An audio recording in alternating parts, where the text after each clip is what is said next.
The night my own family sold my soul, they did it over dessert. Not in some cellar with candles and a goat.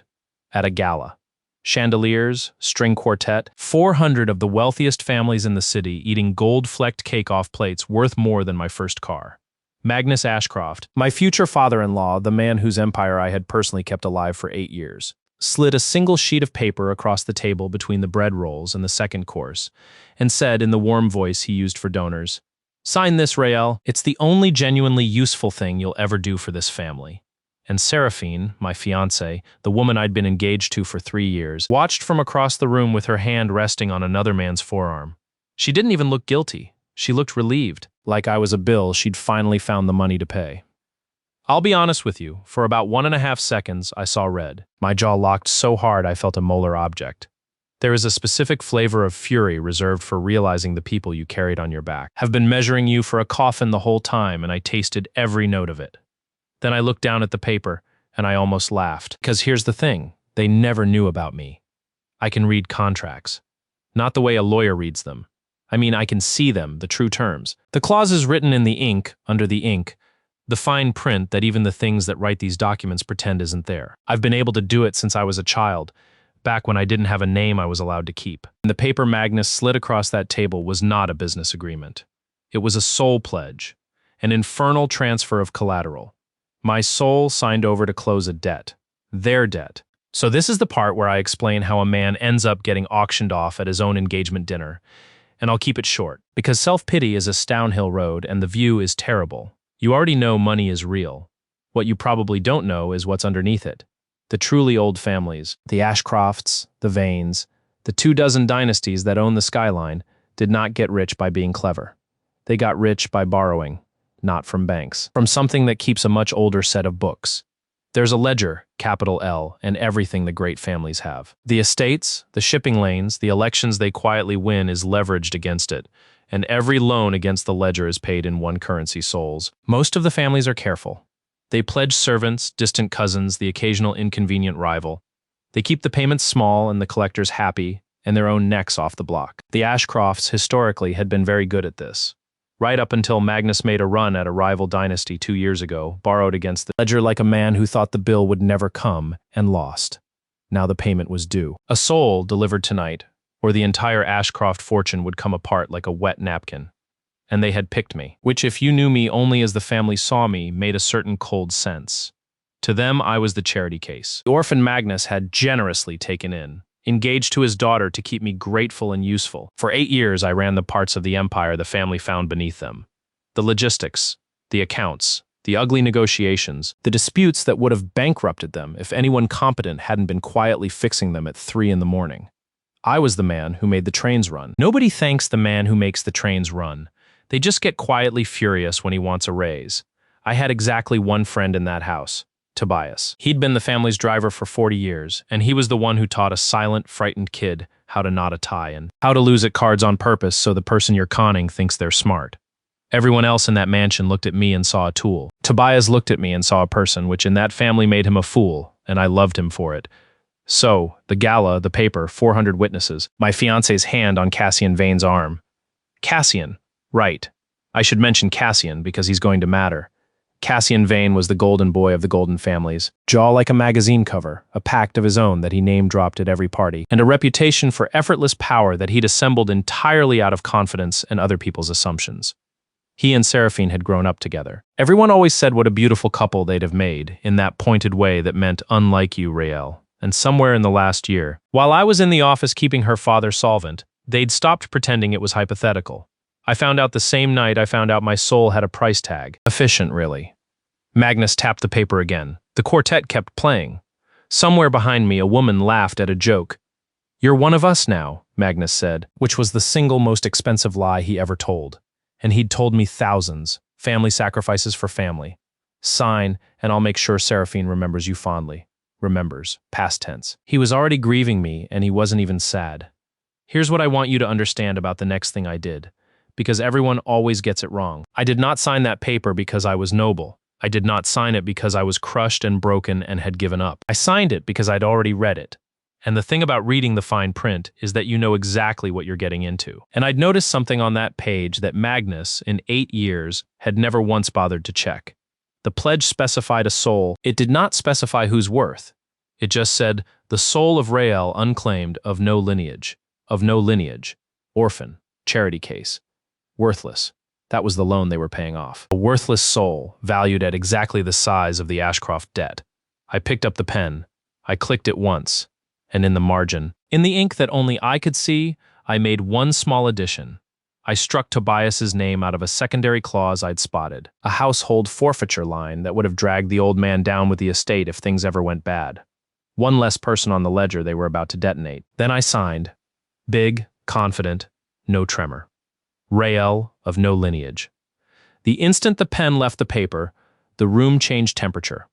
Not metaphorically. The chandeliers dimmed like something had leaned against the building's electricity. The quartet's violin dragged into a note it hadn't been playing, and a smell rolled through the ballroom that 400 rich people spent the next several seconds pretending they couldn't smell. Sulfur, old coins, and something burnt and sweet, like a struck match held under caramel. Magnus's smile widened. He thought the collector had arrived to take his prize. He thought he'd won. He hadn't checked the fine print, but then he never did. The floor at the center of the ballroom went dark, not shadowed, absent, like a section of reality had been quietly repossessed. Guests scrambled back, champagne flutes shattering on marble, 400 of the most powerful people in the city, suddenly remembering they were. Underneath the money, just animals that could sense a bigger animal in the room. And out of the dark, something rose. Now I'd expected a collector. When a debt this size comes due, the ledger sends a functionary, some mid-tier accountant of the pit, a horned little bureaucrat with a stamp and a bad attitude, there to file the paperwork and drag the collateral downstairs. That's the standard procedure. Magnus expected the same. I could see it in the way he'd relaxed, already rehearsing the story he'd tell his friends about the night he'd cleverly settled his debts. That is not what came up out of the floor. She rose like the dark had been holding her the way a hand holds a coin. Tall, unhurried. Dressed in something that drank the chandelier light instead of reflecting it, and wearing a crown that wasn't metal, it was made of the same absence the floor had become. A circle of pure ledger black balanced on hair the color of dried blood. Her eyes found the room and the room flinched as one body. I watched a shipping magnate who owned 3 ports quietly wet himself and try to stand in a way that hid it. I recognized her. Not personally. But every family that borrows against the ledger knows the name of the one who owns it, the way sailors know the name of the deepest part of the sea. Valeth, sovereign of the ledger. The queen to whom every collector in the pit answers. The being that had not personally walked the mortal side of the accounts in over 300 years, because there was no debt on earth large enough to be worth her attention, except, apparently, mine. Magnus's rehearsed little speech died in his throat. His face did something I don't have a clean word for it. Curdled, the way milk curdles when it's been left too long against something warm, going lumpy and wrong from the inside. He'd been ready to hand a stamp-wielding clerk one orphan's soul. Instead, the queen of the entire debt herself had come up through his ballroom floor. And even Magnus, who understood nothing, understood this was not normal, and that not normal in his world meant catastrophe. "Your Majesty," he tried. His voice came out an octave too high. There must be some mistake. The debt is a minor one. I didn't expect." "No," she said. "You didn't." 2 words. The chandeliers dimmed again on the second one. A woman near the door fainted with real commitment, folding to the floor like a dropped coat. Valeth did not look at Magnus again. She turned, slow as an eclipse, and looked at the one thing in the room she'd actually come for. Me.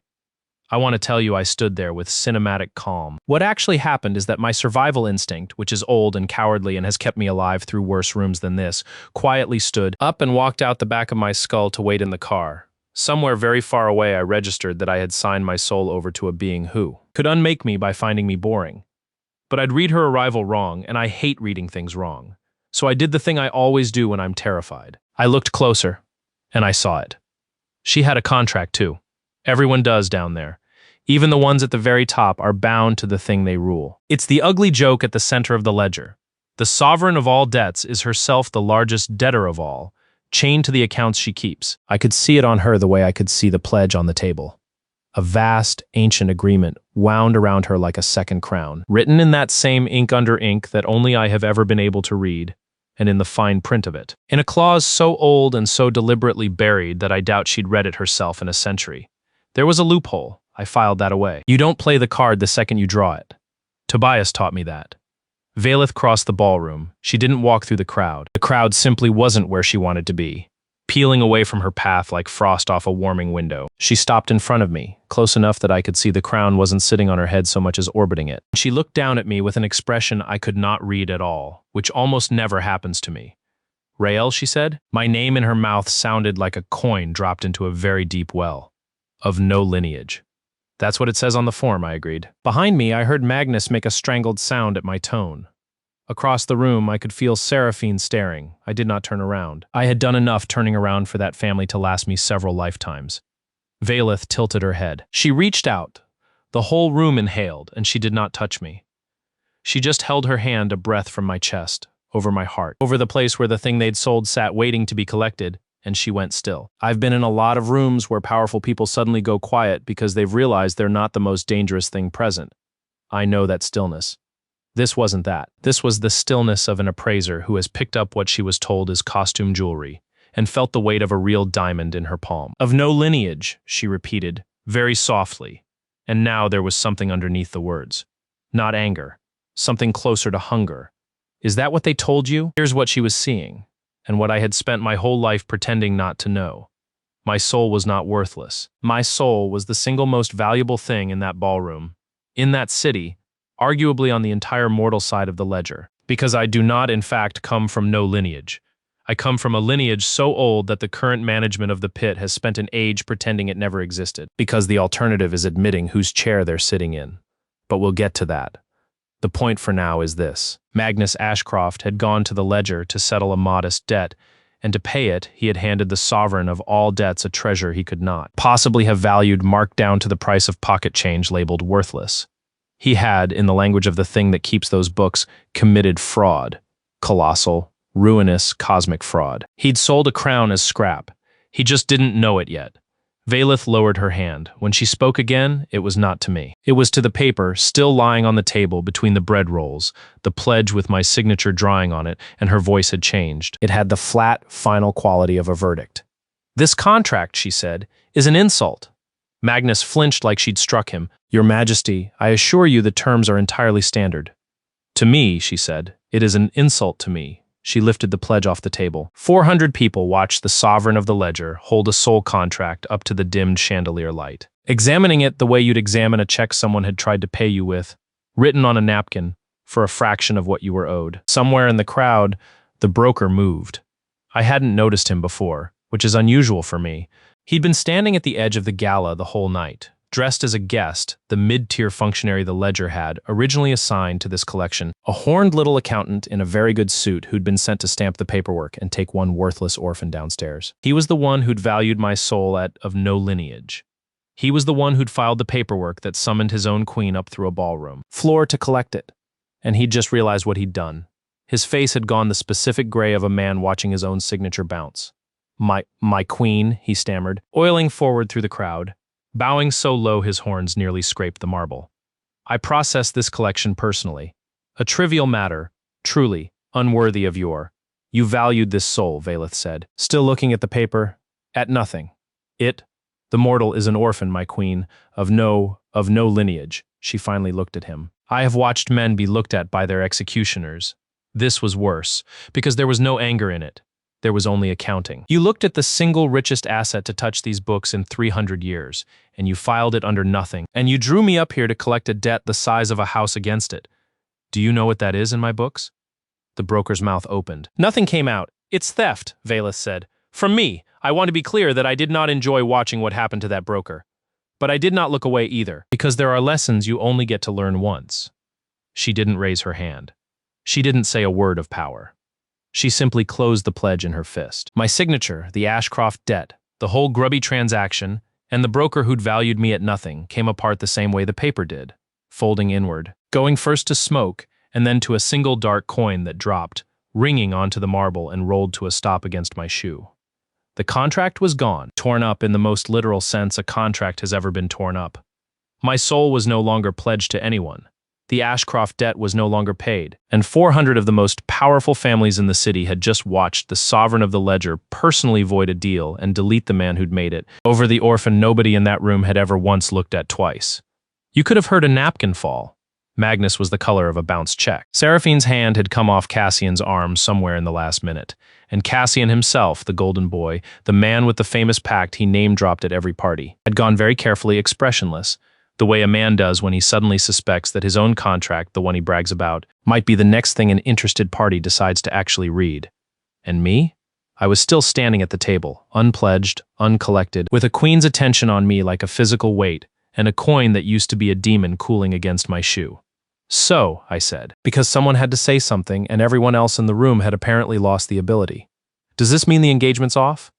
Valeth looked at me for a long moment. And then the sovereign of the ledger, the terror of 400 dynasties, the being who had not laughed on the mortal side of the accounts in 3 centuries, made a sound low in her throat that I would spend an embarrassing amount of the following weeks thinking about.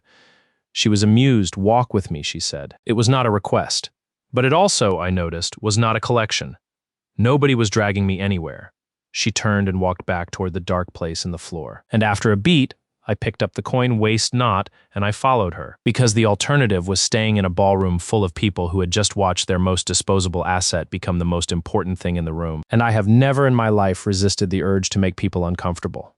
We stopped at the edge of the dark. She looked at me sidelong. You read my ledger, she said. Not a question. So she'd felt it. Interesting. Most things can't feel when I'm reading them.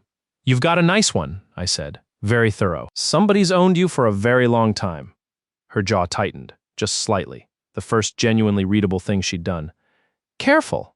I'm the least careful man you'll meet this century, I said. I just signed my soul away over cake. But you didn't take it. You tore the contract up yourself, which means either you're feeling charitable, which I doubt, or you found something in that soul worth more than a house, and you'd rather I owe you than owe some clerk you had to erase. I nodded at the coin in my hand. How am I doing? For the first time, she smiled. And it was not a nice smile, but it was an honest one. And in that room, on that night, honest was the rarest thing anyone had offered me in 3 years. You're doing, she said, annoyingly well. I get that a lot, usually right before people decide to get rid of me. I'm not people, said the sovereign of the ledger, and I have a counteroffer, but not here. She glanced with open contempt at the gala full of powerful mortals now pretending very hard to resume their evening. This place smells like small men and cheap fear. Come below. Let's talk terms where the accounts are honest. Below, as in the pit, as in following a demon queen into the dark on the strength of an amused smile, and the fact that she'd killed the man trying to collect me instead of collecting me herself. Every survival instinct I owned, which had already left for the car, sent a strongly worded message back suggesting I not do this. I looked over my shoulder. One last time. Magnus, ruined, and not yet aware of how ruined, his empire now unpaid for and coming due. Seraphine, staring at me with an expression I'd waited 3 years to see and now found I didn't want. The dawning, horrified arithmetic of a woman recalculating exactly what she'd handed to another buyer for scrap. Cassian, edging toward the door. 400 faces, every one of which had spent years deciding I was nothing, now watching me be invited personally into the deepest office in existence.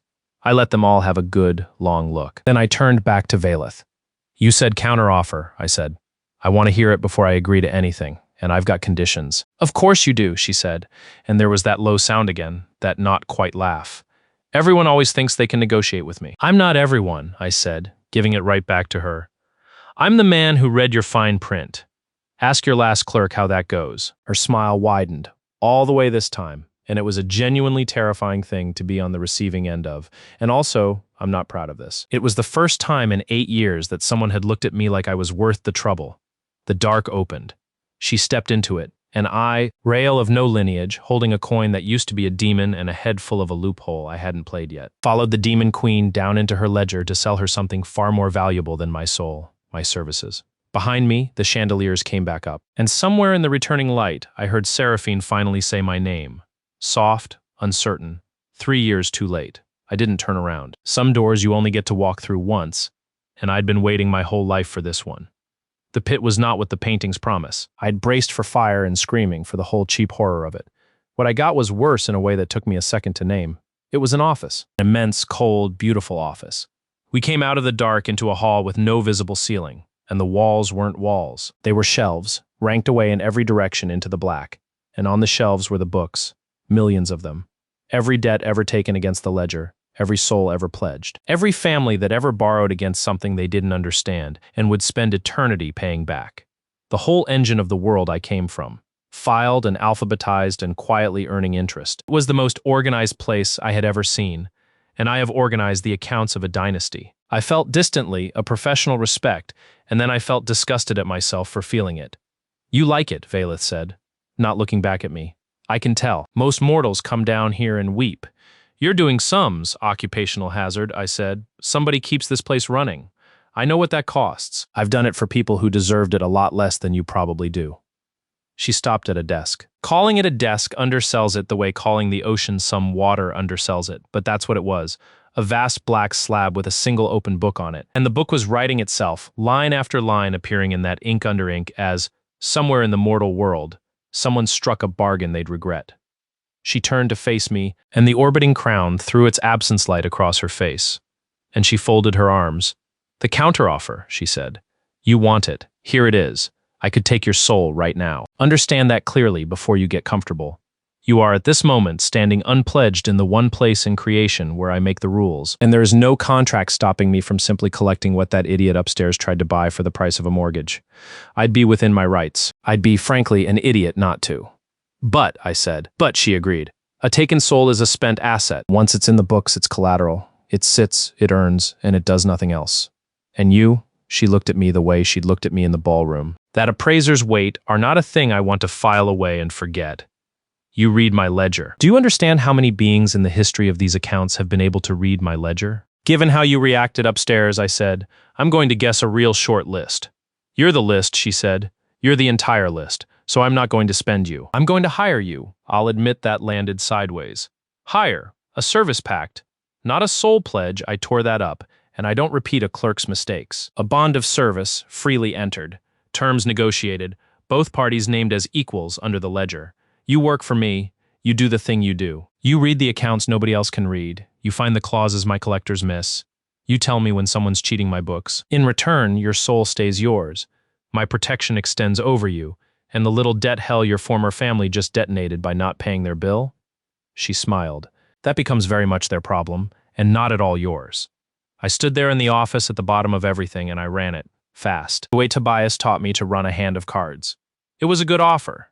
It was in fact a spectacular offer, which is exactly the kind of offer you should never take at face value, because nobody at the top of anything hands a stranger a spectacular offer out of kindness. She wanted something. She'd told me part of it. She wanted my eyes on her books. But there was a second thing, an unsaid thing, and I'd get to it eventually, because I always do. For now, I had conditions. I have conditions, I said.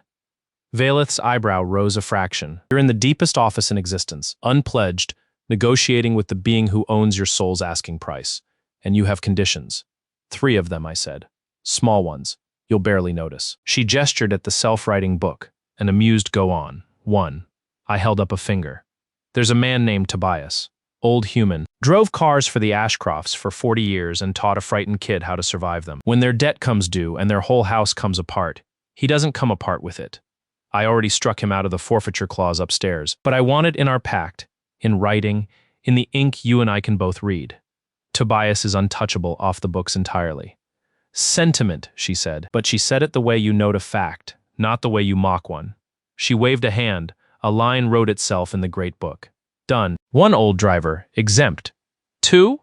I hesitated on 2, because 2 was going to tell her something about me, and I wasn't sure yet how much I wanted her knowing. But some things you don't get to be careful about.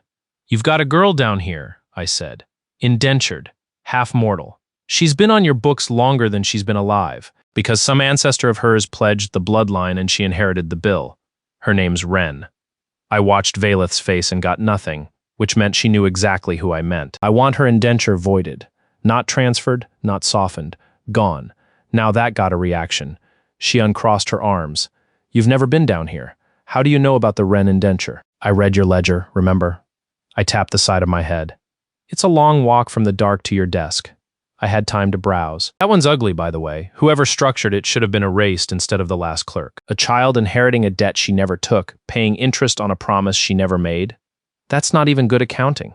It's just cruelty with a spreadsheet. The office was very quiet. Even the great book seemed to have paused. And you want her free? Velith said slowly. As a condition of your service to me. She's nothing to you. You've never met. She's a kid who's been used as collateral by people who could afford not to, I said. And my voice came out flatter and harder than I meant it to, because for 1 second I wasn't talking about Ren at all. I've got some feelings about that. Void the indenture or find another set of eyes for your books. Those exist, right? On your short list of one? I was bluffing. She knew I was bluffing. But the thing about a bluff is that it doesn't have to be believed. It only has to be inconvenient enough to fold on, and I'd correctly guessed the one thing that would make Valeth, sovereign of the ledger, actually pause. She did not, in fact, have another set of eyes. I was the list. She looked at me for a long, weighing moment. Then she reached out and with one finger wrote in the great book herself. Not a clause appearing on its own, but the sovereign's own hand moving across the page, which I would later learn was a thing she almost never did. The Ren indenture is void, she said. Effective now. The bloodline debt is discharged. She owes nothing. She lifted her finger. That cost me an asset, Rael. I don't do that for sentiment. You did it because a man who'll bleed for a stranger's kid is a man who'll be loyal to you if you treat him right, I said. That's not sentiment. That's you doing good accounting for once. Congratulations. The not quite laugh again, lower this time. And your third condition? Here it was, the one that mattered. I'd saved it. The way you save your best card. Because Tobias also taught me that the last thing you ask for is the thing you actually came for. And everything before it is just softening the table. 3, I said, and out. This service pact, I want a clause in it. A real one that lets me walk. If you ever order me to do something that turns my stomach, or if I decide this arrangement isn't what I signed up for, I get to end it. Clean. My soul stays mine on the way out. No tricks, no reinterpretation, no fine print. I let that sit for a second. And before you tell me that's impossible, I know it isn't, because I've already read your ledger, and I know there's a clause exactly like that buried in your own contract. The ancient one wound around you like a second crown. And if it's good enough to bind the sovereign of the ledger, it's good enough for me. The temperature of the office changed. It got colder and then very still. And the orbiting crown seemed for one instant to stop orbiting.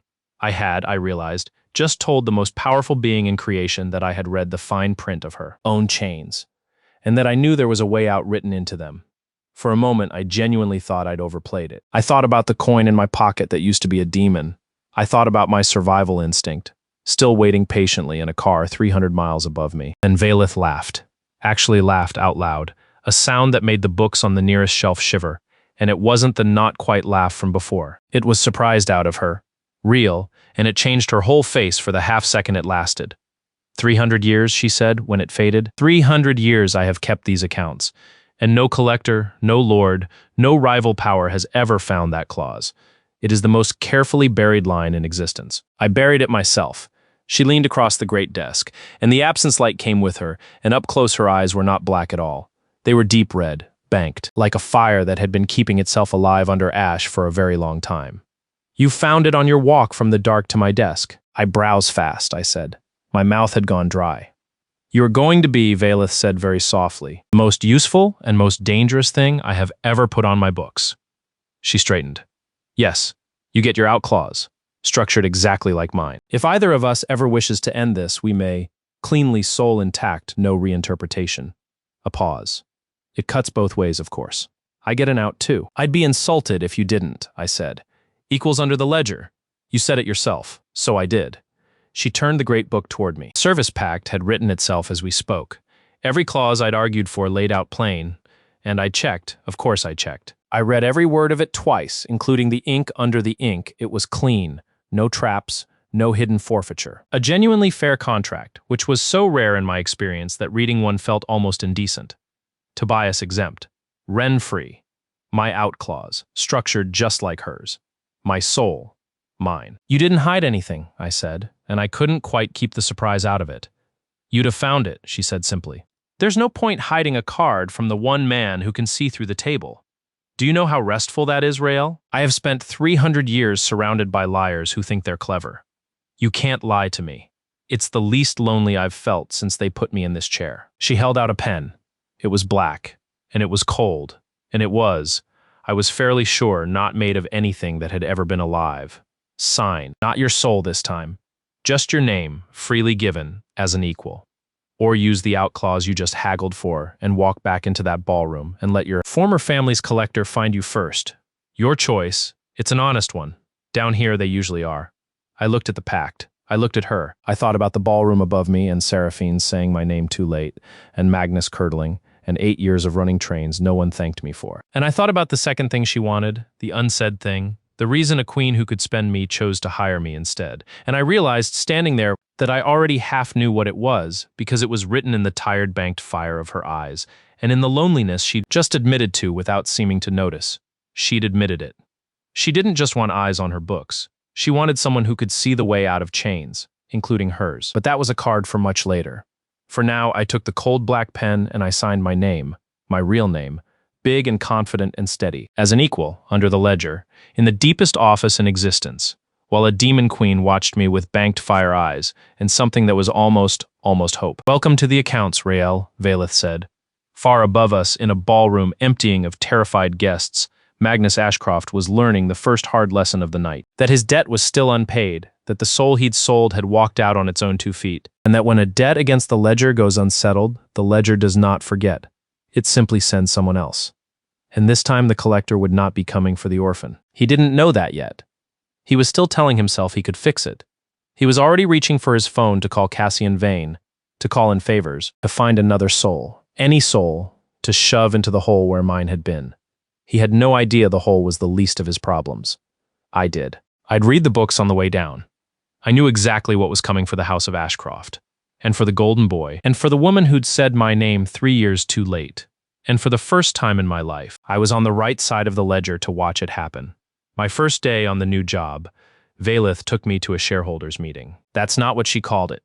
She called it the Reckoning Court, a gathering that happens whenever the ledger's biggest accounts shift, where the demon lords who hold the great debts come to preen and posture and quietly try to figure out how to steal from each other without her noticing. Strip the horns and the brimstone off it, and it was a boardroom, and I have sat through enough boardrooms to know exactly how to behave in one. Watch the money, ignore the speeches, and find the man who's sweating.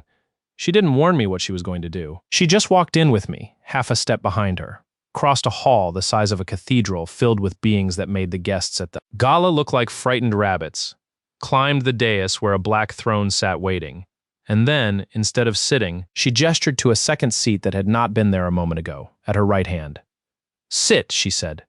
The entire court went silent. I have caused a lot of silences in my life, most of them by saying the wrong thing at the wrong funeral. But I had never caused one like this. A mortal, at the right hand of the sovereign. Every lord in that hall did the math at once and arrived at the same answer, which was that they had no idea what the answer was, and there is nothing a powerful creature hates more than an equation it can't solve. I sat, my survival instinct, which had come back from the car sometime overnight, took one look at the room and left again, this time with luggage. "My lords," Valeth said, and did not raise her voice because she didn't have to. "This is Rael. He reads the accounts. He reads them better than any of you, better than any collector I have ever fielded. And this part you will want to remember, he reads them better than me. He is under my protection, and my service both. You will extend him every courtesy you would extend to me." A pause, precise as a blade set down on a table. "You will not, however, try to buy him. He's not for sale. The last person who mispriced him is a coin in his pocket." I felt the whole court recalculate me in real time. It was, I won't lie, the single most satisfying moment of my professional life to that point, and I'd once balanced the Ashcroft books during a hostile takeover using nothing but spite and a calculator, and then one of them laughed. He was seated near the front, which told you what he thought of himself, in a suit cut from something that wasn't quite cloth. It moved like oil catching light. Big old. The kind of old that stopped bothering to look powerful because it's been powerful so long it can't imagine the alternative. His name I learned in the next second, because it was written all over the account book of my former family in letters I could read from across the room, was Duke Malphas. And Duke Malphas held the Ashcroft debt. He was the lord who'd financed Magnus's doomed little war 2 years ago. He was, in the most direct sense, the reason I'd been up for sale. "Reads the accounts," Malphas said, in a voice like a cello, played by someone who hates you. "Charming. We've had clever mortals before, Majesty. They tend to overvalue themselves right up until the moment they're filed." He smiled at me the way a bank smiles at a foreclosure. "No offense meant to your new pet, of course. Now, the correct response to a demon lord condescending to you at your first court appearance is silence, deference, and the fervent hope he forgets you exist. I know that. I have always known that, and I have never once in my life managed to do it." "None taken," I said. "Speaking of overvaluing, How's the Ashcroft account performing, Your Grace? The cello stopped. Because here's what I'd read in the half-second it took him to insult me. The Ashcroft debt was Malphas's crown jewel, the loan he'd been quietly bragging about for 2 years, the one that was going to pay out huge when it settled, and it had just gone into default upstairs, because the soul that was supposed to settle it had walked into a new job. His prize account had turned to ash in a ballroom the night before, and he was sitting here pretending it hadn't, hoping nobody at the reckoning court had done the reading. I'd done the reading, because from where I'm sitting, I went on, pleasant as a customer service line, you've got a 2-year loan to a mortal dynasty that just failed to make its balloon payment, secured against collateral that is currently drawing a salary at your queen's right hand. That's not an account, Your Grace. That's a hole, and the interest on a hole compounds. I let that sit. But please, tell me more about mortals who overvalue themselves. I want to describe what happened to Malphas's face, and the burned list won't let me use any of the easy words, so I'll tell you exactly what I saw instead. His expression didn't fall. It set the way molten glass sets, going from something flowing and confident to something rigid and dangerous in the space of a breath, holding its shape only because it had cooled too fast to do anything else.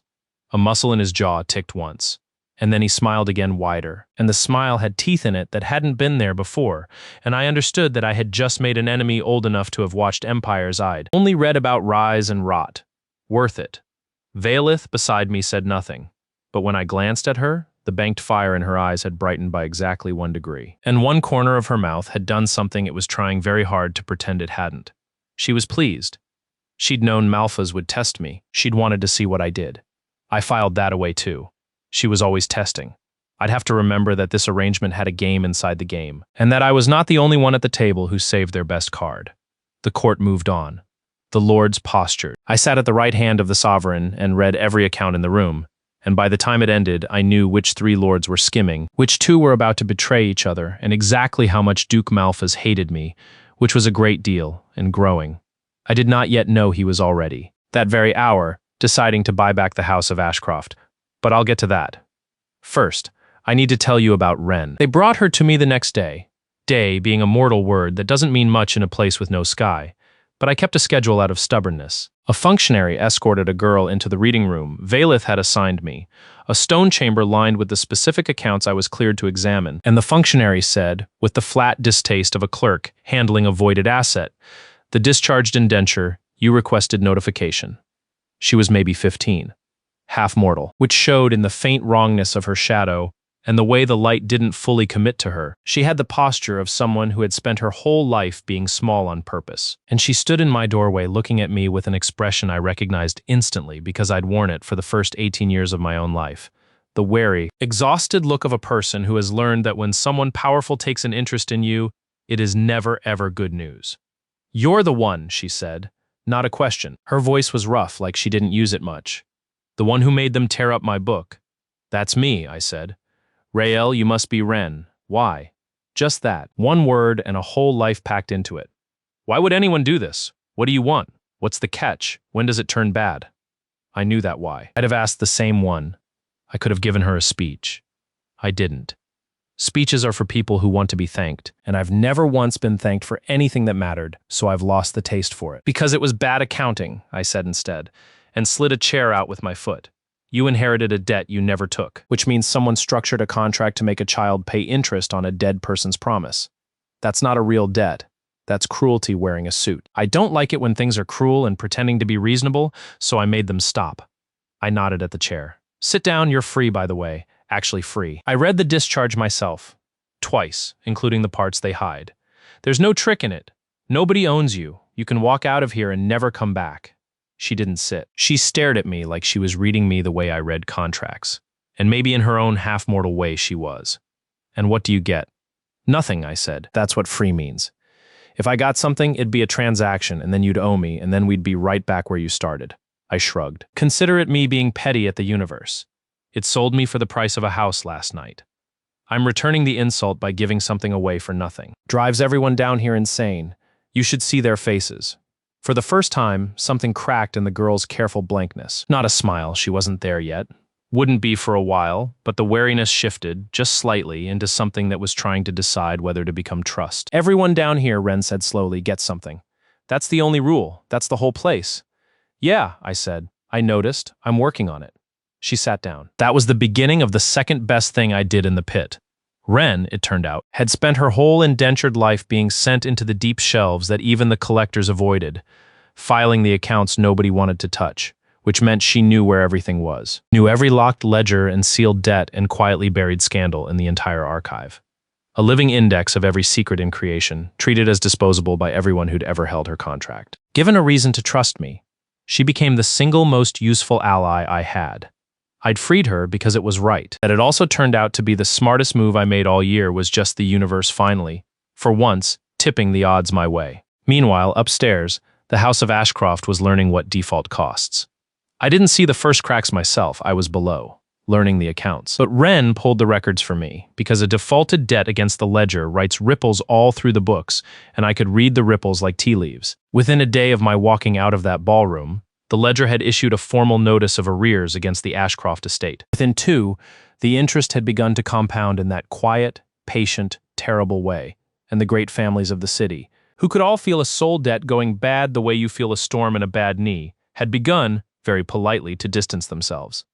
The Corvino family canceled a merger. The Halloways pulled their daughter out of a betrothal to an Ashcroft cousin. Invitations dried up. The private numbers stopped being answered. Magnus Ashcroft, who had spent 30 years being the man everyone wanted at the table, discovered over the course of a single week that the table had quietly been moved to a different room, and nobody had told him the address. I'd love to say I engineered every bit of it. I didn't. All I'd done was decline to be a soul they could spend. The rest was just what happens when a house built on a debt stops being able to pay. It falls, slowly at first, then all at once, and everyone who'd been leaning against it steps back and pretends they'd always known it was rotten. There's a lesson in there about the people who love you only while you're useful. I'm not going to say it out loud. You already know it. You wouldn't be listening to this if you didn't. The part I did engineer came later, and it started with Cassian's pact. I'd clocked it at the gala, the golden boy going carefully blank when Valeth started actually reading contracts. The specific stillness of a man who suddenly worries his own paperwork won't survive an audit. So once I had access to the shelves, I had Ren pull the Vane accounts, and I read Cassian Vane's famous name dropped at every party effortless power pact. It was fake. Not fake like forged. Forged would have required more effort than Cassian had ever expended on anything. Fake like empty. Cassian Vane did not have a soul pact with any Lord of the Ledger. What he had was a beautifully printed document, real infernal letterhead, official-looking seals, and absolutely nothing behind it. A pact-shaped costume he'd acquired from some low broker years ago.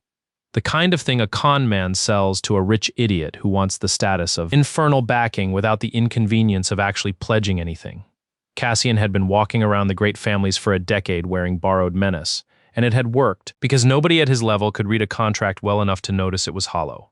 I could. I sat in my stone reading room holding the discharge of the Golden Boy's entire reputation in my hands, and I did not immediately do anything with it, because Tobias's voice was in my head. You don't play the card the second you draw it. You wait until the pot's worth taking. Right now, Cassian was still just a man who'd stolen my fiancée. That was worth a slap. But if I waited, if I let him keep bluffing, keep leaning on a pact that wasn't there, keep climbing higher on a ladder made of nothing, then when I finally kicked it out from under him, the fall would be worth watching. So I filed it, right next to the coin in my pocket, and I went back to work. I should tell you about the Lord Valeth destroyed, because it's the moment I understood what I'd actually walked into with her, and it's the moment I stopped being able to pretend this was only a job. It was a small thing. That's what made it terrifying. There was a lord named Belisar, mid-tier, ambitious, one of the ones I'd flagged as a skimmer at my first court. He'd taken exception to my existence, the way a lot of them had. But Belisar was stupider than most, and one evening in a corridor of the court he decided to do something about it. He didn't threaten me. He was too clever for that, or thought he was. Instead, he made a joke loudly to a knot of other lords about the sovereign's new mortal. Pet and the various uses a pet might be put to when its novelty wore off. And he said it in the language of the pit. He said it just as Valeth rounded the corner behind him. She didn't get angry. I want to be very precise about this, because it's the thing that undid me. An angry queen would have been survivable. She smiled, warm, almost fond, like Belisar had said something charming, and she walked up to him while he was still congratulating himself on his wit. And she said, "Belisar, you've been skimming the Threnody account for 11 years. Rael found it in an afternoon. I've known for 11 years, and I let it run, because a small thief is a useful thing to have on a leash." She was still smiling. The corridor had gone the temperature of deep space. But you just made a joke about my accountant, and it turns out I'd rather have him than the leash. She didn't raise a hand. She just called the account. Every soul Belisar had skimmed over 11 years. Every scrap of power he'd built his little seat on reverted to the ledger in a single instant of ferocious, silent accounting. And Belisar, who had been a lord of the pit a breath before, was suddenly a small, powerless horned thing standing in a corridor with nothing, staring at the ruin of 11 years of careful theft, undone because he'd been rude to me in front of the wrong person. She'd smiled the whole time. That was the part I couldn't shake. She ended him with the exact expression she'd have used to compliment his tailoring. "Come, Rael," she said, turning from the wreckage of Belisar like he was a spill someone else would clean up. "You've gone pale. I find that charming." Was it the accounting or the smile? Both, I admitted, because lying to her was pointless. Mostly the smile. "Good," she said. "The smile is the point. Anger is a thing you show people you consider equals. I have no equals down here." A pause, and then, so lightly I almost missed the weight under it. Present company being the sole exception, apparently. "I didn't have a clapback for that. It's the only time in this whole story I didn't have a clapback," she noticed, of course. She notices everything. It's the one thing we have in common, and the banked fire in her eyes warmed another degree, and she said nothing more about it. And we walked back to the court in a silence that had stopped being frightening somewhere in the last minute and turned into something I didn't have a filing category for yet. "New fear unlocked," said the small cowardly voice in the back of my head. "This one you can't read your way out of. For once it was right. But the pit wasn't the only place my old life was unraveling, and I want to tell you about the day Seraphine found me, because you've been waiting for it, and because I'd been waiting for it too, and it went nothing like either of us expected. Ledger business took me topside about 2 weeks in. A defaulted account I needed to inspect in the flesh, which meant surfacing into the mortal world for the first time since I'd walked out of that ballroom. And Seraphine, who had spent 2 weeks watching her father's empire crumble and her golden boy's phone go quiet, and the whole shape of her life come apart, had apparently spent every one of those days trying to find a way to reach me. She'd found one. She was waiting outside the address, in the cold, in a coat that cost more than most people's cars, looking like she hadn't slept. 3 years I'd wanted her to look at me the way she was looking at me right then. I'd built whole quiet fantasies out of it, back when I was the man who ran her father's trains. And now here it was, delivered at last. And I stood there and felt, I'm being honest, almost nothing. A little sadness, maybe. The kind you feel for a house you used to live in that's since been torn down. Not longing. The longing had died in a ballroom, quietly, while everyone was watching a demon queen instead. "Rael," she said. "My name again." She'd started saying it a lot lately, always 3 years too late. "Please, just 5 minutes. Let me explain." "There's nothing to explain," I said. "I read the contract, Seraphine. I read it before I signed it. I know exactly what you handed away, and exactly what you thought you were getting instead." I looked at her. This woman I'd loved when I still thought love was a thing that got returned. "You didn't make a mistake. You made a trade. You traded me for a man with a bigger pact and a better jaw, and you thought you'd come out ahead. The only thing that's changed is that you found out the trade went bad." Her composure cracked. "Cassian's pact, his backing, it's not what." "Rael, everything's falling apart, my father." "Cassian doesn't have a pact," I said, and watched the last of the color leave her. "He never did. It's a costume. You left me for a man wearing an empty suit, and now the empire you did it for is defaulting, and you're standing in the cold trying to trade your way back to the asset you spent for scrap. I wasn't cruel about it. That's the part I'm almost proud of. I didn't need to be cruel. The facts were doing all the work, the way facts do. I'm not an asset anymore, Seraphine. I got repriced. You can't afford me now. You couldn't have afforded me before. Honestly, you just didn't have to know that yet." "I loved you," she said, and I think she even believed it, in the way people believe things that would be convenient to be true. "You loved what I did for you," I said. "There's a difference. You never once found out what the difference was, because you never once had to. That's the whole tragedy of your life, and it's not mine to fix anymore." I stepped past her, toward the door, and the account I'd come to read. "Go home. Whatever's coming for your family, and something is coming. I've seen the books. It's not going to wait for you to figure out how to feel about me." I left her in the cold. I did not turn around. I was getting good at not turning around. It was becoming the defining skill of my new life, and I found I didn't miss the old one. What I didn't know, what even I, with all my reading, hadn't yet seen, was that at that exact moment, several floors below the crumbling Ashcroft estate, Duke Malphas was sitting across a table from Magnus, offering him a way out, because Malphas wanted his crown jewel back. Not the debt was Ash. He wanted the collateral. He wanted the priceless, impossibly valuable soul that had slipped through his fingers and walked into his queen's service, and then humiliated him in open court. He wanted me. And an old lord who has held power since before my language existed does not forgive an insult from a mortal accountant.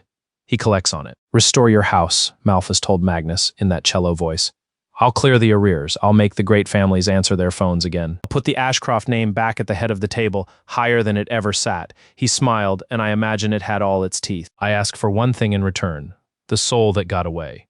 Help me put Rael back on my books, where he belongs, where he was always meant to be. And everything you've lost comes back tenfold.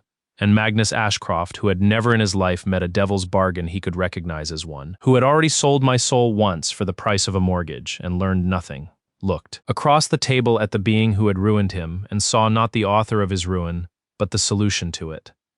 What do you need me to do, he said. Some people you cannot save from themselves. You can only read the contract and wait and make sure you're on the right side of the ledger when it comes due. They had no idea how much. The night Valeth found out what I was, she dropped a glass. I need you to understand how significant that is. This is a being who erased a lord mid-sentence with a smile, who had not, by her own admission, been surprised in 300 years until I read her fine print. Nothing rattled her. Nothing moved that banked fire behind her eyes except, occasionally and against her will, me. And she was standing in her private study, pouring something dark from a decanter into a glass carved from a single piece of that ledger black stone. And I said something offhand about my childhood, about the years before the Ashcrofts, the ones I never talked about. And the mark on my soul must have flared with the memory, because she went still, and then the glass slipped out of her hand and shattered on the floor. She didn't look at the glass, she looked at me. And the fire behind her eyes was doing something I'd never seen it do. It was afraid. Say that again, she said, about the orphanage, about the man who came for you when you were 7. I hadn't meant to bring it up. It just fell out. The way old wounds do when you finally feel safe enough near someone to stop guarding them. There was a man, I said, slowly, because her face was scaring me now. When I was a kid, before the state placed me, before Magnus ever heard of me, he came to the orphanage at night. He didn't take me. The staff scared him off, or something did. But before he left, he looked at me and he said I'd been marked for the wrong throne, and that they'd find me eventually, and that I should keep my head down and never, ever let anyone read my soul. I swallowed.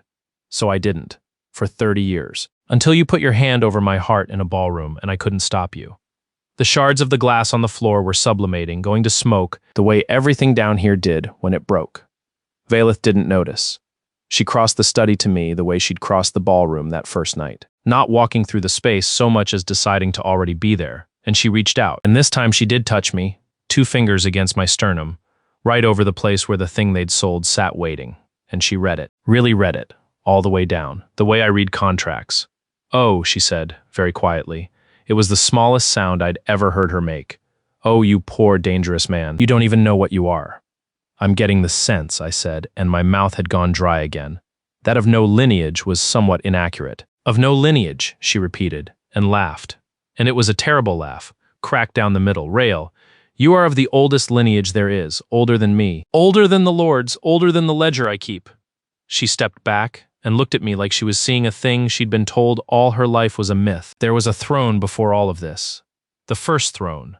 The original sovereign line, the ones who kept the accounts honest before the accounts became a weapon. And there was a coup. A long, long time ago, the lords rose up and they cast down the first throne and they scattered its bloodline into the mortal world where it would thin and fade and be forgotten. And they built this, the ledger, the debts, the whole machine of taking souls for interest on the chair they stole. Her voice dropped. They pretend the first throne never existed, because the alternative is admitting they're squatters. Every lord in the pit, every debt in these books, every scrap of their power is stolen property. And the only thing in all of creation that could ever prove it, that could ever call in that theft and unseat the whole rotten order, is the mark on bloodline they scattered. I finished. My own voice sounded very far away.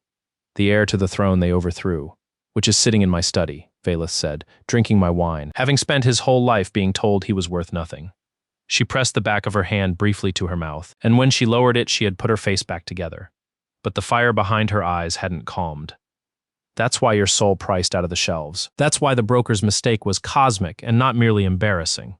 Magnus Ashcroft didn't sell a worthless orphan for the price of a house. He sold the rightful heir to all of it, marked down to scrap, to settle a mortgage. It's the single largest act of fraud in the history of the ledger. And it happened over cake, and nobody in that ballroom knew but me. And now you. I sat down because my legs had stopped volunteering to hold me up.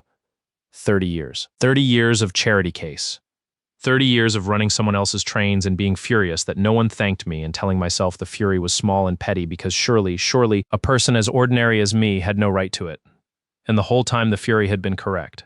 The whole time I'd been exactly what the smallest, angriest part of me had always insisted I was, worth more than every person who'd ever looked down at me combined and then some. Worth the throne they were all sitting on. It should have felt like triumph. Mostly it felt like grief.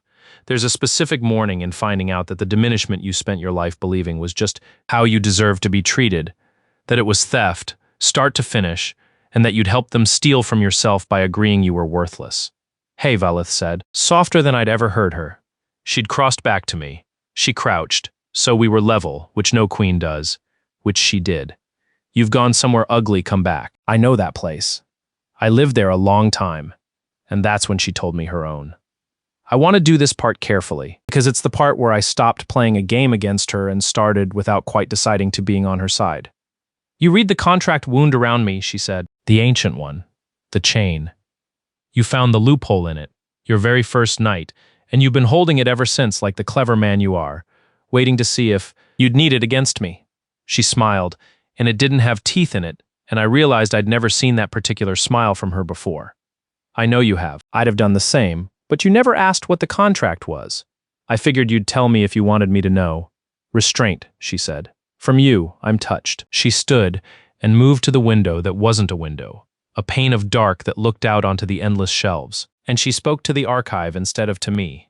The way people do when the thing is too heavy to say to a face. When the lords cast down the first throne, they needed someone to keep the accounts. The ledger doesn't run itself. Someone has to sit the chair, hold the books, sign the collections. But none of them wanted it. It's a cage, the chair, it binds whoever sits it harder than any debtor. So they found a girl, powerful enough to hold the office, powerless enough to have no choice. And they sold her to the throne the way you were sold to Magnus. Marked down, made to sign, told it was an honor. She turned back to me. I have kept these books for 300 years, Rael, because 300 years ago the lords bought me and chained me to a chair I never wanted and called me sovereign so the cage would have a pretty name. I don't rule the ledger. I'm its longest-serving prisoner. The crown is the lock. The banked fire all at once made a different kind of sense. It wasn't power holding itself in reserve. It was a fire someone had trapped under ash and told to be grateful for the fireplace. That's the loophole, I said slowly, working it out as I spoke, the way I work out a contract. The clause I found, the out written into your chain. The lords buried it because the throne required an escape hatch. Even a cage has to have a door, or it isn't a legal contract. And the ledger runs on legality above all. She looked at me steadily. But the clause requires a specific key to open it. It can only be invoked by a sovereign of standing equal to or greater than the office itself. There is no such being. The lords made sure of it when they scattered the only line that ever outranked the chair. A beat. The only line that ever sat higher than the sovereign's throne. The first throne. The study was very quiet. You could free me, Valith said. She said it plainly, without pleading. The way you name a fact you've decided to stop being afraid of. You, and no one else who has drawn breath in 300 years. The heir to the throne that outranks mine. You could invoke the clause I've read 1,000 times and never once been able to use, and you could open the door of the cage they sold me into, and you could let me out. She held my gaze. I hired you to read my books. I didn't know I was hiring the one man in existence who could unlock my chains. Neither did you. The universe has a sense of humor, and it's a cruel one, and I have stopped being able to tell whether it's laughing at us or for us. I looked at her, this being who'd terrified 400 families and erased a lord with a smile, and I saw for the first time all the way to the bottom of her, the way I see to the bottom of a contract, sold, chained, made to sign, told it was an honor, told to be grateful, 300 years of it, longer than any empire I'd read about. And underneath it, banked, patient, refusing to go out. A fire that had never once stopped wanting the door. I knew that fire. I'd been carrying my own version for 30 years. When this is done, I said, and Malphas is a coin in someone's pocket, and Magnus is learning what a real default costs, and Cassian's stupid fake pact has been read out loud in front of everyone who ever believed it. I stood up and my legs held this time. I'm going to invoke that clause. I'm going to open your cage, not as a trade, not for a price. Because it's bad accounting to leave the rightful sovereign chained by a pack of thieves, and I've got some feelings about people who get sold for scrap by the people who were supposed to keep them safe. I held out my hand. Partners? She looked at my hand for a long moment, and then Valeth, sovereign of the ledger, the longest-serving prisoner of the pit, took it, and her grip was cold and certain, and the fire behind her eyes came up out of the ash for one full second, unbanked, and it was the most beautiful and frightening thing I have ever seen. Partners, she said, now let's go bankrupt some devils. Malphas, of course, moved first. Villains always move first. It's the one advantage they hand you for free. They can't help acting, because sitting still requires a patience that only comes from being at peace with what you are, and no one who steals a throne is ever at peace with anything. He and Magnus had built their play while I was learning I was the heir to everything. And it was, I'll give them this, not entirely stupid, which is more than I can usually say for Magnus. They filed a challenge. The ledger runs on legality. I keep saying it because it's the load-bearing wall of this whole story. Every collection, every soul, every ruined dynasty is legitimate because it's contractually legitimate, and the one thing the ledger cannot ignore is a properly filed dispute. So Malphas coached Magnus to file one. The claim that the original soul pledge, my sale over cake, had been a valid and binding contract, that Valeth's voiding of it had been an overreach, and that the collateral, me, was therefore stolen property that rightfully belonged to Duke Malphas, holder of the Ashcroft debt.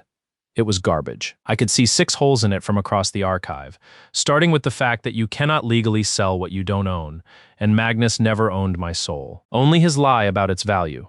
But garbage or not, a filed challenge cannot be waved away. It has to be adjudicated. Publicly.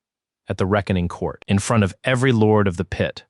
Which was exactly what Malphas wanted, because a public adjudication meant a public contest. And the ledger settles disputed collateral the old way. The way the lords have settled everything since the coup, a debt duel. 2 sides, 2 backers, 2 packs weighed against each other before the whole court, and the stronger claim takes the asset. Malphas would back the Ashcroft claim with his own ancient monstrous pact, and to weigh against me to prove the family had legitimate infernal standing. Magnus needed a backer of his own with a pact of note. He turned to Cassian Vane. Of course he did. Cassian, the golden boy, the man with the famous, effortless, name-dropped at every party pact. Magnus needed infernal credibility, and Cassian had spent a decade advertising exactly that. And Cassian, who had taken my fiancée, who had watched me get repriced from scrap to the right hand of the sovereign, who was watching his own social standing wobble as the Ashcroft house fell. Cassian saw a chance to be the hero of the story, to stand up in the great court, produce his celebrated pact, and win back everything the family had lost. To beat me publicly, take back the woman, and cement forever the golden boy legend he'd been coasting on his whole life. He said yes before Magnus finished asking. I found out about the debt duel the way I found out about most things. Ren, in my reading room, sliding a filing across the black slab with the specific grim delight of a girl who had spent her life being disposable and was now, for the first time, on the side that got to win. They filed, she said. Public contest, Malphas backing the family, and you'll never guess who's their second.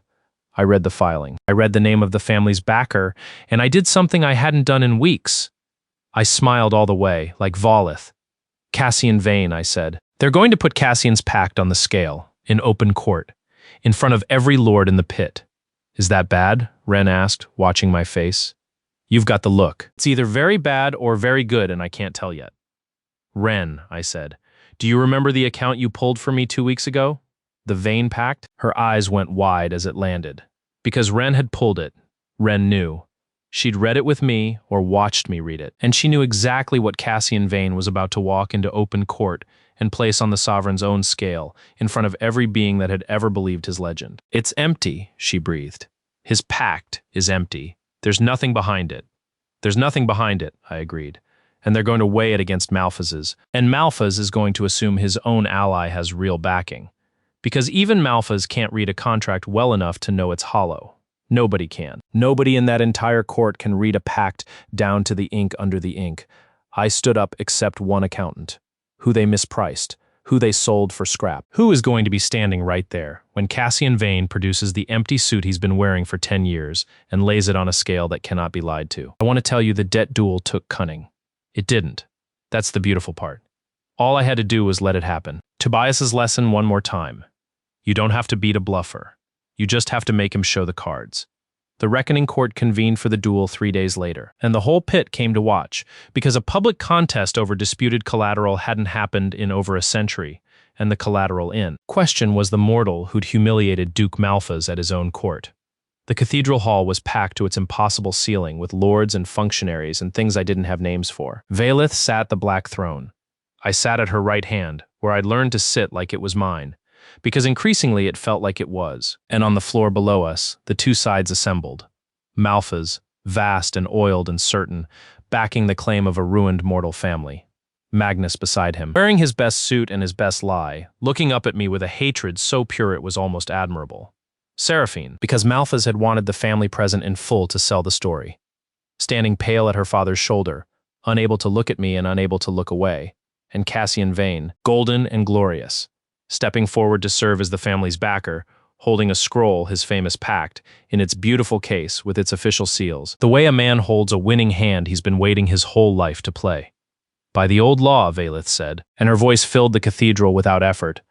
A disputed asset is weighed by the standing of its claimants. Duke Malphas claims the collateral called Rael on behalf of the House of Ashcroft. My court claims him by service pact freely entered. Let the backing pacts be placed upon the scale, and let the ledger weigh what is real. The banked fire found me for half a second, and one corner of her mouth moved. Backers, present your pacts. Malphas went first. He laid his pact on the great scale that had risen out of the floor. A monstrous, ancient thing. A genuine contract with a genuine lord's genuine power behind it. And the scale groaned and sank under the weight of it, and the whole court murmured, impressed. It was a real pact. A heavy one. Backing a garbage claim, but heavy. Then Cassian stepped up to the scale, unrolled his celebrated pact with a flourish he'd clearly practiced, and laid it down beside Malphas's to add the family's weight to the claim. The scale didn't move. I watched it happen the way you watch a thing you already know is coming and still can't quite believe. The beautiful scroll, the official seals, the decade of borrowed menace, laid on a scale that cannot be lied to, that weighs only what's real. And the scale did not so much as tremble because there was nothing on it. Cassian had placed an empty suit on the one surface in creation that reads the ink under. The ink, and the surface had read it and found nothing and reported nothing. In front of every being Cassian had ever bluffed. The murmur in the court changed key. There's a calibration. Cassian started, and his voice had gone up. The golden confidence, cracking like ice on a pond in spring. The scale's not reading it. The Majesty, my pact is one of the oldest in your pact, I said. And I stood up from the right hand of the throne, and the whole cathedral turned to the mortal who'd been sitting quiet this whole time. Is a costume. I came down the dais steps slowly. I'd waited 10 years for this without knowing I was waiting, and I wasn't going to rush it. You bought it, I said, from a low broker, maybe a decade ago. Nice letterhead. Real seals, stolen ones, but real, and nothing behind them. No lord ever signed it. No soul was ever pledged. It's a receipt for a purchase that never happened. And you've been leaning on it your whole life, name-dropping it at parties, letting the great families assume you had infernal backing because none of them could read well enough to check. I reached the floor. I looked at him. This golden man my fiancé had traded me for, holding the shredded evidence of his entire self. You've been an empty suit standing next to real ones, Cassian. It worked because everyone in your world is too rich to have ever learned to read the fine print. But you just laid it on the sovereign's own scale.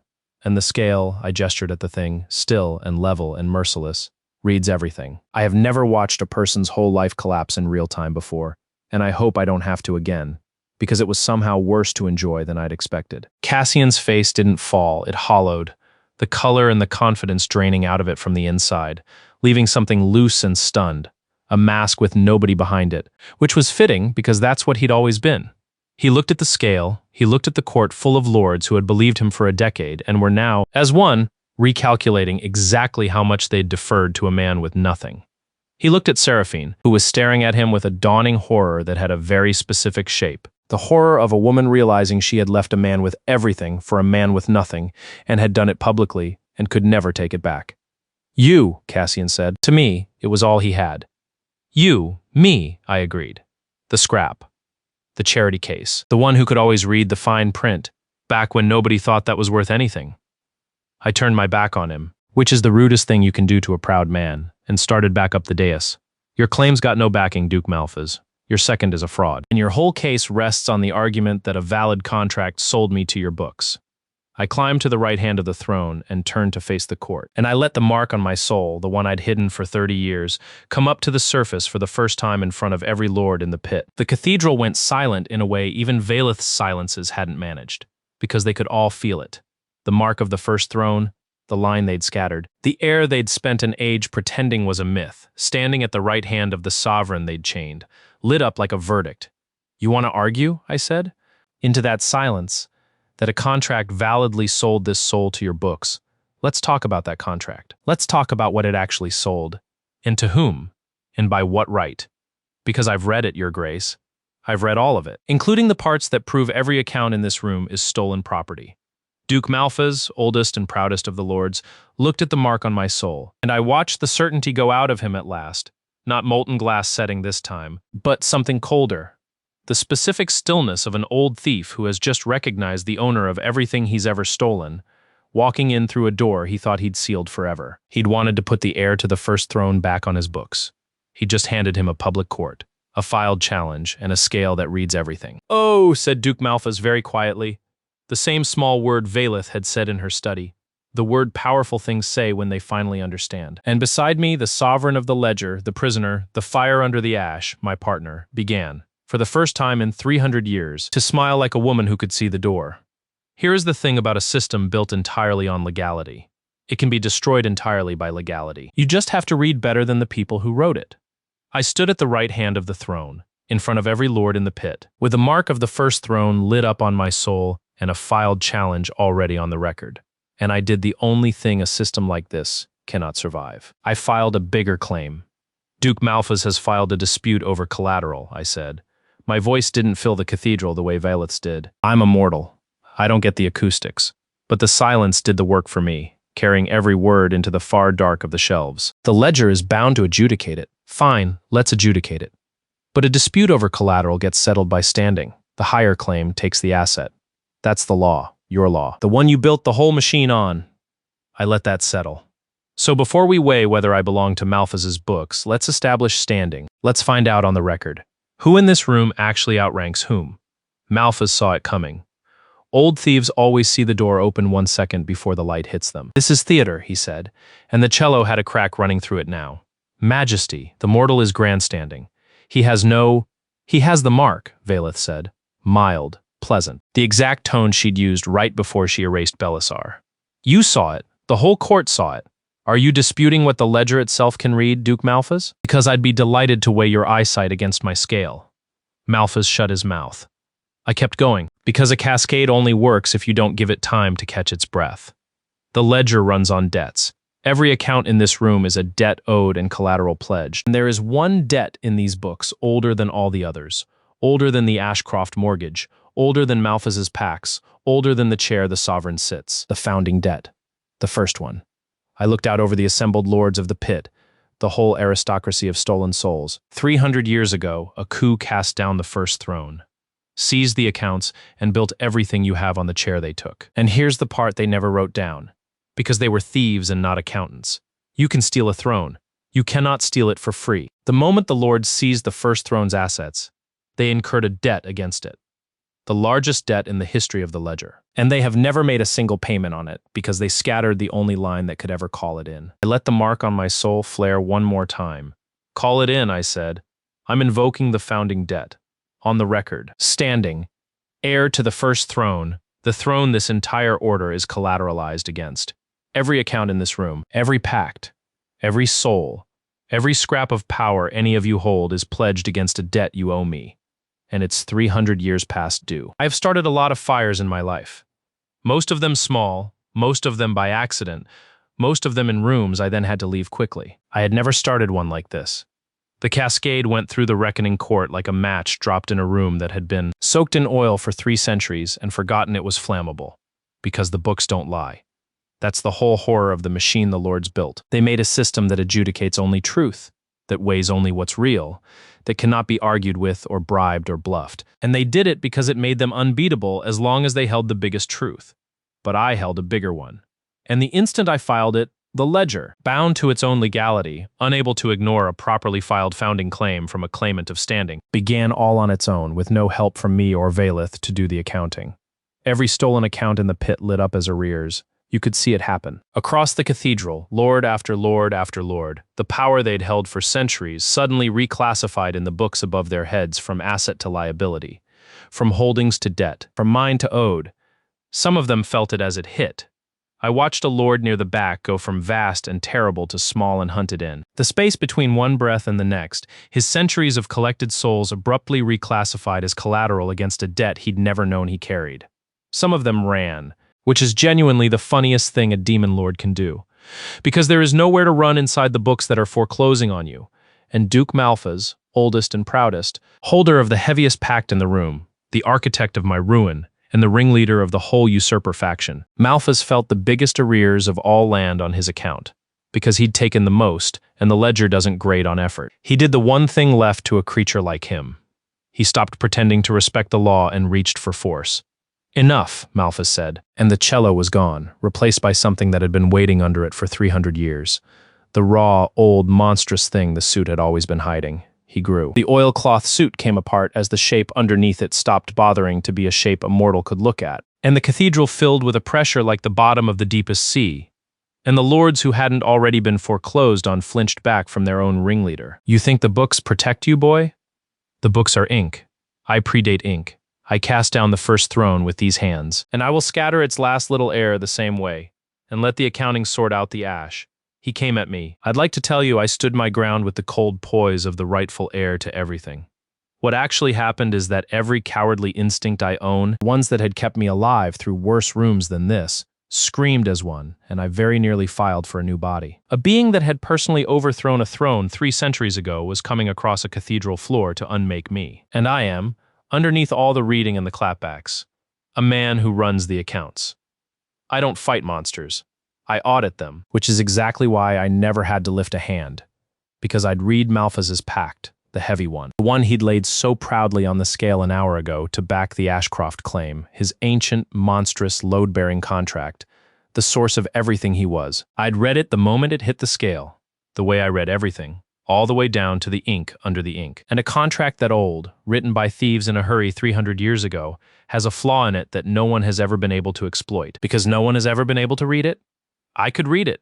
Vaileth, I said, as 300 years of monster bore down on me. Clause 9 of the Malphas founding pact, the forfeiture trigger. And the sovereign of the ledger, my partner, who had been waiting this whole time for exactly this, who trusted the accountant at her right hand more than she'd trusted anything in 3 centuries, did not ask me to explain. She simply reached out one hand toward the great scale, where Malphas's pact still lay, and she invoked the clause I named, Clause 9. The forfeiture trigger. Buried in the founding pact of the usurper lords, in the fine print they'd never expected anyone to read. Any lord who takes up arms against the standing sovereign of the ledger, in the reckoning court during a properly filed adjudication, forfeits their pact entire. They'd written it to protect themselves from each other. A safeguard against exactly the kind of ambitious coup they'd used to take power in the first place, because thieves are always most afraid of other thieves. And Malphas, in his rage, charging across the floor of the reckoning court at the claimant during a properly filed adjudication, had just triggered it. The heaviest pact in the pit voided itself. I watched 300 years of monster come apart 6 feet from my face. Not to smoke, the way the broker had gone. Malphas was too old, too heavy, there was too much of him. He came apart the way a great structure comes apart when the load-bearing wall is pulled, all at once, and downward, and with a sound like an empire sitting down. The vast, terrible shape collapsed inward, the power that had held it up for 3 centuries reverting to the ledger in one enormous, ferocious act of accounting. And where Duke Malphas had been there was, at the end of it, a single coin, heavier than the broker's, older, ringing on a lower note as it dropped and rolled across the cathedral floor, and came, because the universe does have a sense of humor after all, to a stop against my shoe.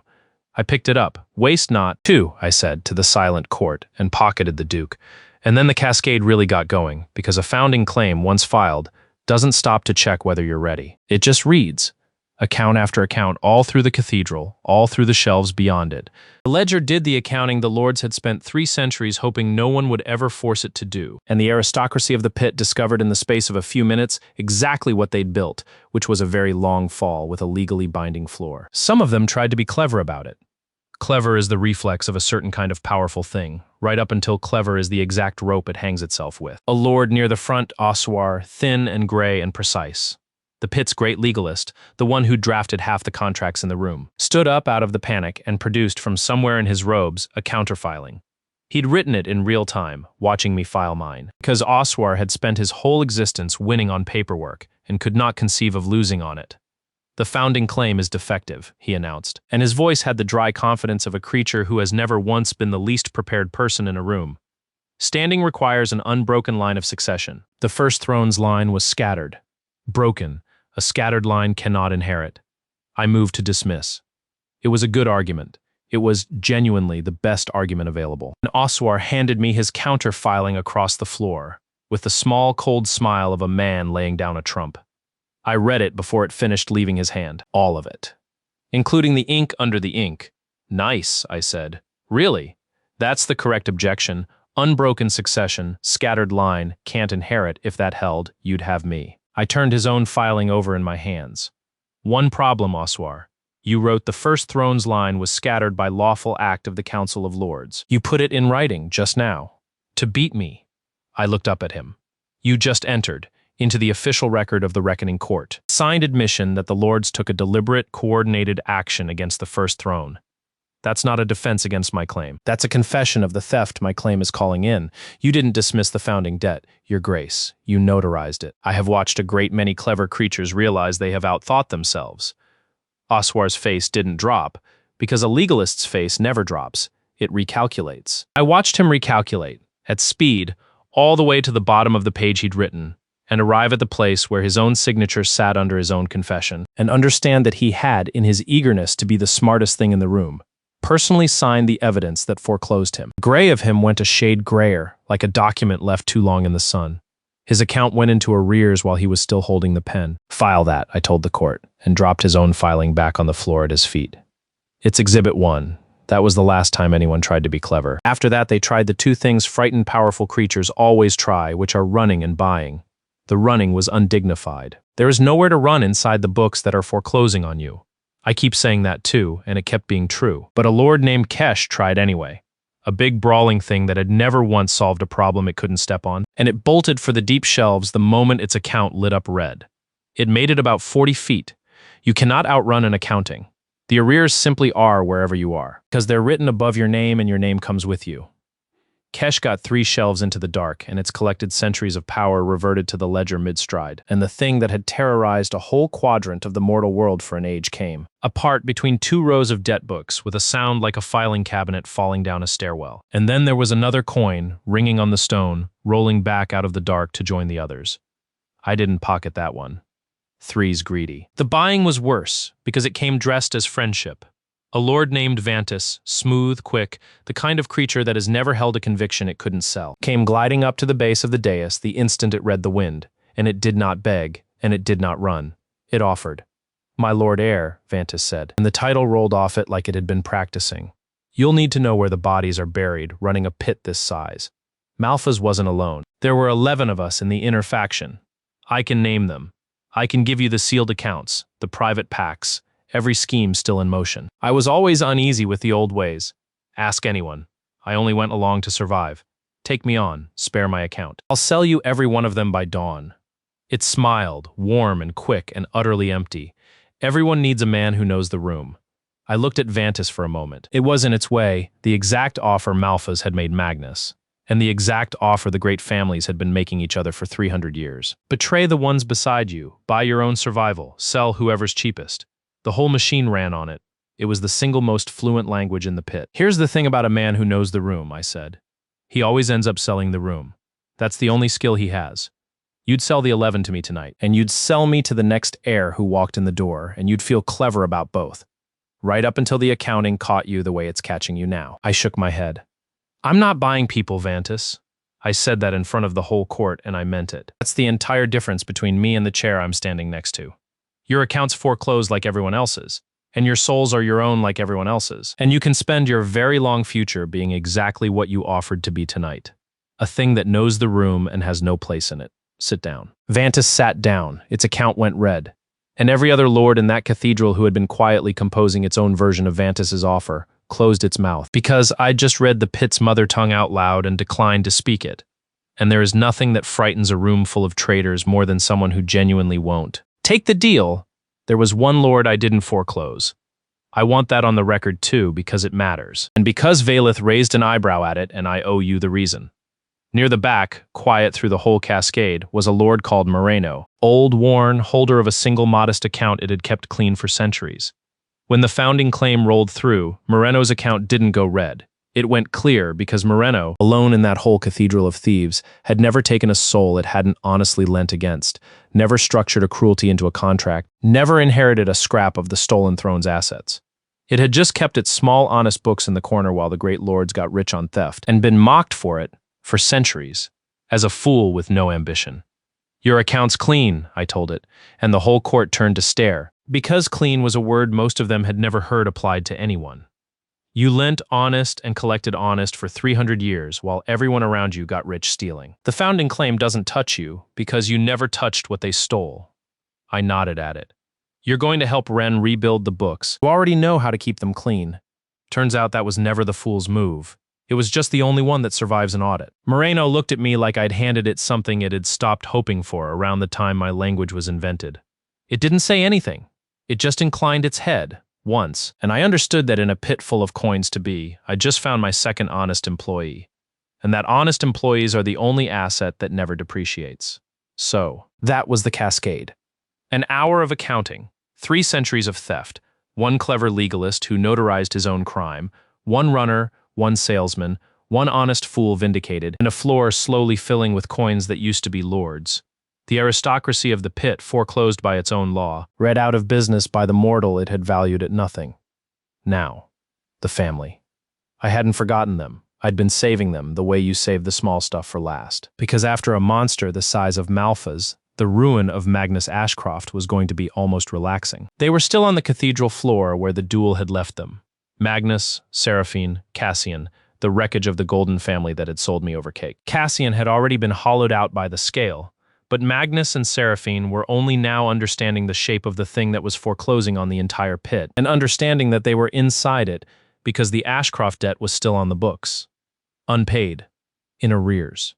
And with the founding claim cascading through every account in the ledger, the small, ordinary human debt of the House of Ashcroft was, at last, called not in 2 years, not on some future balloon date, but now, all at once, in full, in front of everyone.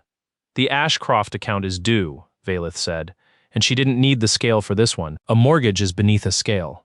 Principal, interest, and the fraud penalty. Magnus's head came up. The fraud penalty?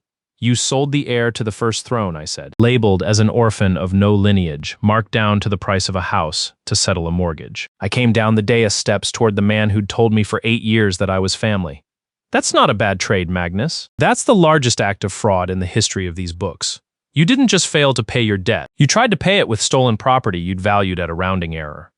The ledger has a penalty for that. It's everything. I stopped in front of him.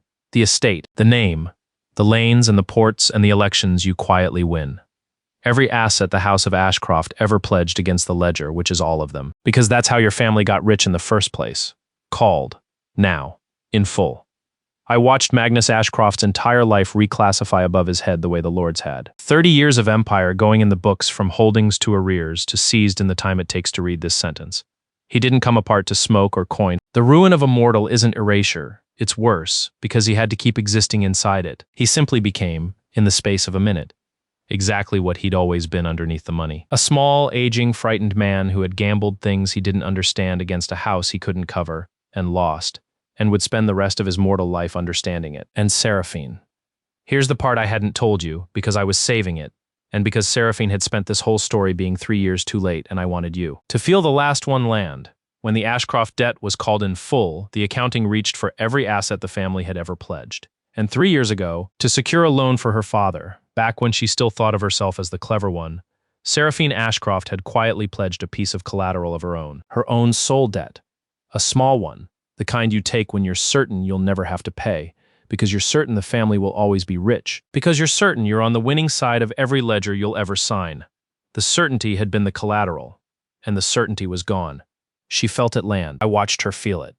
The woman who had said my name 3 years too late, over and over, standing on the cathedral floor as her own quiet little debt was called in the cascade she'd helped set in motion the night she signed me away over cake. She looked at me. Not with the arithmetic from the ballroom or the desperation from the cold street. With something final. The look of a person who has just read all at once and far too late, the fine print of the choice they made, and understood exactly what it cost, and understood that there is no clause anywhere that lets them unsign it. "Rail," she said. "My name?" The last time she'd get to say it and have it mean the thing she wanted it to mean. "I know," I said. Not cold exactly. There's no satisfaction in it. At the very end, that's the secret nobody tells you about revenge. When it finally lands complete, it doesn't feel like winning. It feels like reading the last page of a book you already knew the ending of. You made a trade. It went bad. That's the whole story, Seraphine. It was always going to be the whole story. You just thought you'd be on the other side of it. I turned away from her. I was very, very good at that by now. And I climbed the dais one last time, to the right hand of the throne, to the sovereign who had been waiting 300 years, and I stopped in front of Valeth. And the whole ruined, foreclosed, silent court watched the mortal accountant they'd sold for scrap stand before. The prisoner queen they'd chained, and I said the thing I'd promised her in her study. "Clause," I said. "The one in your chain. The out clause. The door the lords buried in your contract and made sure no one could ever open." I held out my hand to her, the way she'd taken mine when we became partners. "It can only be invoked by a sovereign of standing equal to or greater than the office. There's exactly one of those. He's standing right here, and he's read every word of the contract, including the ink under the ink, and he's calling it." I looked at her, the fire, the ash, 300 years of it. "Valeth, I'm opening the cage. You're free. Not as a trade, not for a price. Because it's bad accounting to leave the rightful sovereign chained by thieves, and I've got some feelings about people getting sold for scrap." The crown that wasn't metal, the circle of ledger black that had orbited her head for 3 centuries, the lock they'd called a jewel went still, and then it came apart. Not violently, gently, like a held breath finally let go. The lock the lords had put on her 300 years ago unmade itself the way a signature vanishes when a contract is voided. And for the first time since before my language existed, the being at the center of all. The account stood at the top of the pit, wearing nothing on her head at all, unchained, unbound, the fire that had been banked under 3 centuries of ash, coming up all at once and unbanked and free. The whole court had to look away from her. She was too bright to look at. I didn't look away. I've never once been able to do the sensible thing around power, and I wasn't about to start with the most powerful and least caged thing in creation, standing 6 inches away, free for the first time in 300 years, looking at the man who'd opened the door. "Rael," Valeth said, and it was the same name Seraphine had said, the exact same word, and in her mouth it meant the entire opposite thing, because she'd read me too, all the way down. And she wasn't 3 years too late for anything. She was right on time. "You reckless, impossible, unsellable man." "I get that a lot," I said. My voice wasn't steady. I didn't care. "You just unmade the order of the pit, dethroned its oldest lord, foreclosed on 300 years of thieves, and freed the sovereign of the ledger," she said, "in an afternoon, with paperwork." The unbanked fire found me and held. "What?" she said, softer than the whole rest of the story put together. "Do you intend to do now that you own everything?" "Own everything," I repeated. "Let's not get ahead of ourselves. I own a foreclosure notice on everything, which is different and worse because now someone has to do the paperwork." I looked out over the cathedral, the ruined lords, the foreclosed accounts, 300 years of stolen order sitting in arrears and waiting to find out what the new management was like. And I've read enough of these books to know what happens when whoever's on top of them starts enjoying it. So no. I'm not taking the chair to sit it the way Malphas would have. I'm an accountant, Valeth. I fix bad books. This is the worst set of books in existence. I'm going to fix them. She tilted her head and there was a wariness in it I understood. She'd been promised gentle new management before, 300 years ago, right before they locked a crown on her. "Fix them how?" "The first throne kept the accounts honest before your lords turned them into a weapon," I said. "So we go back to honest. Debts still get paid. I'm not a fool. A world with no consequences is just a different kind of cruelty. But the cruelty accounts go. Every contract that made a child inherit a debt they never took. Every indenture structured to be unpayable on purpose so the collateral never gets free. Every soul marked down to scrap by a broker who couldn't be bothered to read it." I glanced down at the floor, at where Ren stood at the edge of the court, the freed girl who'd become my living index of every secret in creation, watching the whole order that had used her as disposable come apart. Those aren't debts. Those are cruelty wearing a suit, and I've been telling people all year I don't like it when things are cruel and pretending to be reasonable. So they're voided. All of them. Read them out, find them, tear them up. Ren knows where every one of them is buried. She's been filing them her whole life. Ren's head came up. You want me to? I want you to run the archive, I said. The whole thing. You already know it better than anyone who ever held your contract. The difference is now you'll be doing it because it's yours, and because you're the best there is at it, and because I need someone I trust reading the shelves I can't get to. I shrugged. Also, nobody else down here can find anything. The filing system is a war crime. Fix it. The girl who had spent her whole life being small on purpose stood up straight for what might have been the first time. She didn't smile, she still wasn't quite there, and I didn't push it. But she looked at the endless shelves that had been her prison, and then she looked at me, and she said, dry as old paper, "The filing system is genuinely a war crime. I've been saying that for years. Nobody listened because I was collateral." "You're not collateral anymore," I said. "You're the archivist. Go archive," she went. And I swear, 3 shelves in, before she thought anyone was watching. The corner of her mouth finally did the thing it had been trying to do since the day she walked into my reading room and asked me why. I let myself have that one. Then I turned to the part of the room I'd been leaving for last. The family was still on the floor. They'd stopped being an empire an hour ago. They just hadn't finished understanding it. The way a mortal body keeps moving for a moment after the thing that ran it has. Already left. Cassian first. Cassian, the golden boy, on his knees on the cathedral floor, holding the shredded remains of the pact that had been his whole self, staring at nothing. He'd been an empty suit standing next to real ones his entire life. And now everyone knew. And the worst thing about being publicly revealed as nothing is that you can never again convince even yourself you were something. He didn't beg. He'd run out of the confidence begging requires. He just knelt there in the wreckage of a legend that had never had anything behind it. And that, I decided, was punishment enough, because Cassian was going to have to spend the rest of his life being exactly as ordinary as he'd always secretly feared he was, and no one had to do a thing to him to make it hurt. Magnus begged. Of course Magnus begged. Men like Magnus always have one more move, right up until they don't. And then they discover they had exactly 0 the whole time and the confidence was the con. Rael. He crawled toward the base of the dais, and he used the word again, the expensive one, the load-bearing lie of my entire adult life. Son. We're family. We raised you, we gave you a home, a name, a place. After everything I did for you, you'd let it end like this? You'd throw away family? I looked down at him from the right hand of the throne. You gave me a place? I agreed. You gave me the place under the table. You gave me 8 years of running your empire at 3 in the morning so you could take the credit at noon. You gave me a home the way you give a mule a stable, because it makes the mule work harder. And then, the first time being family cost you something, you sold me for the price of a house, and told me it was the only useful thing I'd ever do. I leaned forward. You want to talk about what family throws away, Magnus? You threw away the heir to everything, over cake, to settle a mortgage. I'm not the one ending it. I'm just the one who finally read the contract you'd been making me sign my whole life. And I noticed the terms were never fair, and I stopped agreeing to them. That's all this ever was. I stopped agreeing that I was worthless. Everything after that was just the accounting catching up. Please, Magnus said. The last card. The only one he'd ever really had. Please. The estate's foreclosed, the name's in arrears. Your daughter's soul debt was called in the cascade she helped start. I straightened up. But your souls are your own. I'm not Malfa's, I don't collect people. That's the whole point I just made in front of the entire pit. You get to keep your souls, Magnus. You just don't get to keep anything else. You'll live the rest of your mortal life as exactly what you always were underneath the money. And you'll have a very long time to understand the difference between the man who ran your trains and the man you thought you were. I turned away from him for the last time.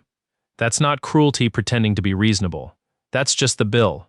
You ran it up. I'm not paying it for you anymore. And Seraphine, she didn't crawl, I'll give her that. Whatever else she'd been, she wasn't Magnus. And at the very end, she stood up off the cathedral floor with the ruin of everything around her, and she looked at me at the right hand of the throne. And she didn't beg, and she didn't lie. And she said the truest thing she'd said in 3 years. I looked right at you, Seraphine said. Every day for 3 years, and I never once saw this. Her voice didn't break.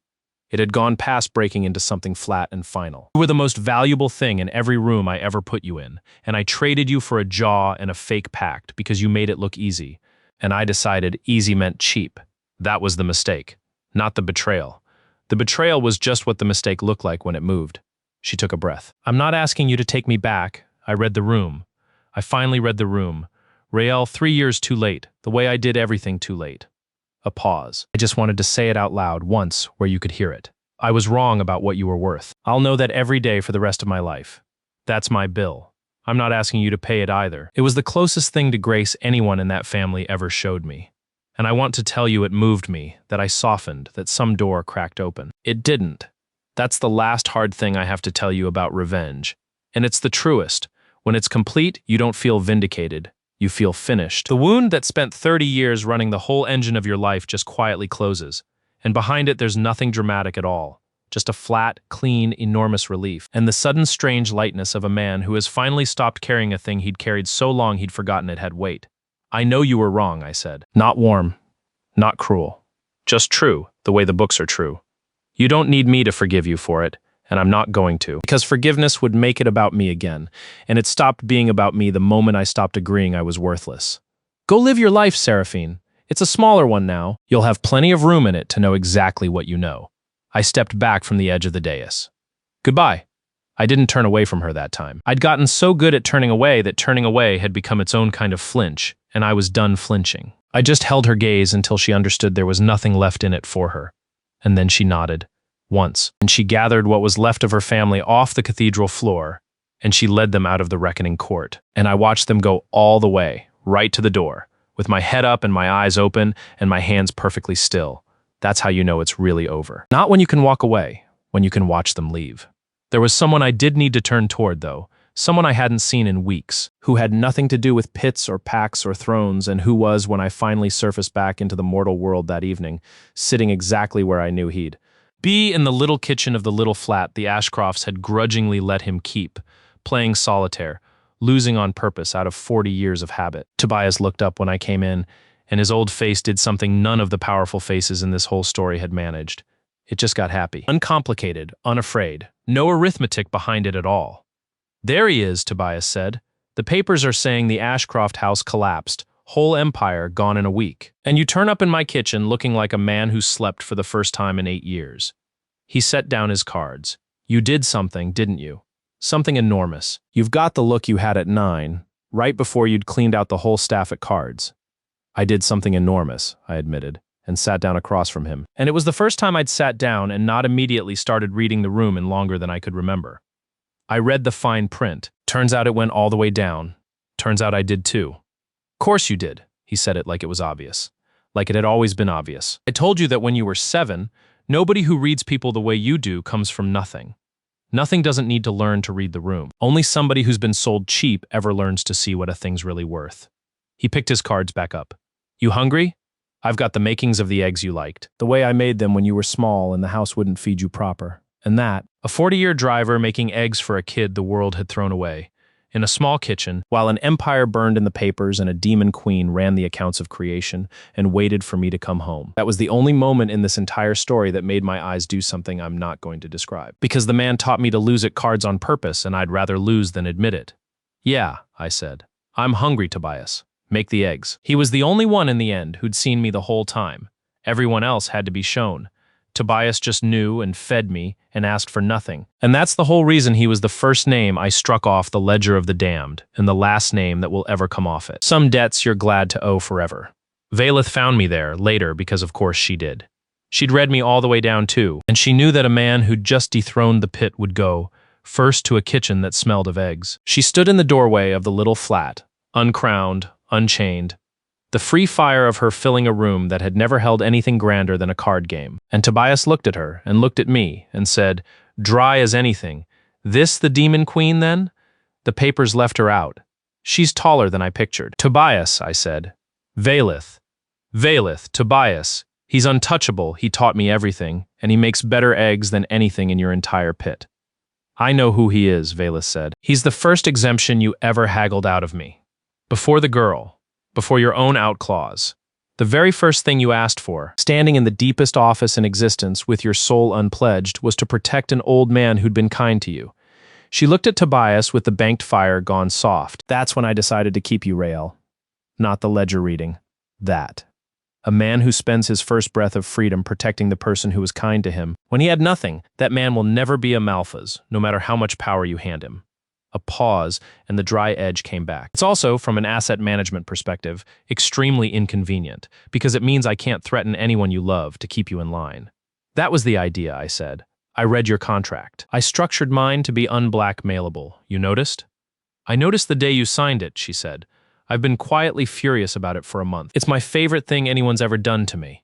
She came into the little kitchen, this being who had terrified 400 dynasties, and she sat down at a card table with a 40-year driver, and she let him deal her in, and she lost the first hand on purpose because she'd read Tobias too, and knew that's how you make him trust you. And I sat there and watched the freed sovereign of the ledger throw a hand of solitaire to please an old man. And I understood that I had, against every odd and every account, built something I'd never once had in 30 years of running other people's trains. A table where nobody was going to sell me. So, Valeth said, laying down a losing card with the exact grace she'd used to erase Belisar. The pit's yours now, or ours. Technically, since you were reckless enough to free the only other person who can read the books. The lords are foreclosed. The cruelty accounts are being torn up as we speak. Your archivist is terrifyingly efficient, by the way. She's already voided 900 indentures and reorganized the entire third shelf out of what I can only describe as spite. Malthus is a coin in your pocket. Magnus is a small man in a large regret. And you, she looked at me over the cards, and the free fire found me and stayed, are the accountant who unmade the machine that sold you and read the fine print of my chains and opened the door and then walked to a kitchen to eat eggs. What happens now? Here's what I didn't do. I didn't make a speech. I didn't summarize the meaning of it all. I've read 1,000 contracts, and the ones that go bad are always the ones that try to define everything up front, that can't leave a single line open, that mistake nailing it all down for making it safe. Now, I said, now I finish the eggs. Then we go fix the books honestly for as long as it takes, which is probably forever, because 300 years of thieves leave a mess. I looked at her, free, and choosing to be here, which is the only thing that had ever made a door mean anything. And you get to leave whenever you want. That's the whole point of an open cage. You're not the sovereign anymore because they chained you to a chair. You're here because you'd rather read bad books with me than be free and bored somewhere else. The day that stops being true, you use your out clause, structured just like mine, and you walk, soul intact, no fine print. I dealt the next hand. I'm not going to be one more contract you can't get out of, Valeth. I've read too many of those. I'd rather you stayed because you counted the cost and decided I was worth it. That's the only kind of, yes, I'm interested in. It's the only kind that ever meant anything. The free fire of her went very still. And then Vailith, who had not been given a genuine choice in 300 years, who had been sold and chained, and told it was an honor and made to sign, the same as me, set down her cards, and looked at the man who just handed her the one thing no one had ever offered her, which was the door held open and no obligation to walk through it. I've counted the cost, she said. I did the accounting the night you found the clause in my chain and held it and didn't use it. You could have freed me that first night and bound me to you with the gratitude. You waited a month and did it for nothing, as a partner, and left me the exit. The corner of her mouth moved. I'm staying, Rael, not because I'm chained, because I read the fine print of you, all the way down. And it's the first honest contract I've encountered in 300 years. And I'd be a fool to walk away from the only ledger in existence that doesn't lie. A beat. Also, your eggs are getting cold, and Tobias is pretending not to eavesdrop. I'm old, Tobias said, not looking up from his cards. Not deaf. Marry the demon queen. Eat your eggs and deal me back in. Somebody's winning a hand honestly at this table before I die, I've decided, even if I have to teach the both of you how. We stayed at that table a long time. I'm not going to tell you everything that was said, because some of it was ours, and a man who spent 30 years having his whole life read by people who wanted to use it learns to keep the good parts for himself. But I'll tell you, it was the first night in my life I didn't read a single room. I just sat in one. Far away, in a mortal world getting colder, the house of Ashcroft finished falling. And at the ruined gates of the estate that had been an empire that morning, in a thin freezing rain that turned the drive to a gray sheet of nothing, Seraphine stood alone one. Last time, looking up at the dark windows of a house that no longer belonged to anyone, holding a phone she couldn't call anyone on, and she said my name once more into the rain, soft and final. And this time not too late for anything, because there was no longer anything left for it to be too late for. I didn't hear her. I was in a warm kitchen, losing at cards on purpose, for the first time in my life. That's where I'll leave it. Not on the ruin, on the eggs. But you should know the story isn't finished, because the accounting isn't. The cascade I filed that day is still rolling. Every great family that ever borrowed against the ledger, every dynasty that got rich on souls it valued as scrap, every account propped up by a lord who's now a coin in a drawer somewhere, all of it is coming due, one name at a time, in a book that never forgets and no longer lies. There are a lot of Magnuses out there, a lot of houses built on someone they sold cheap, a lot of fine print nobody's ever read. I've got the pen now, and the free sovereign of the ledger reading the shelves beside me. And a terrifying 15-year-old archivist who reorganizes out of spite. And an old man who makes eggs and refuses to die until one of us wins a card game, honestly. So turn the page whenever you're ready. There's always a next name in the book, and I read fast.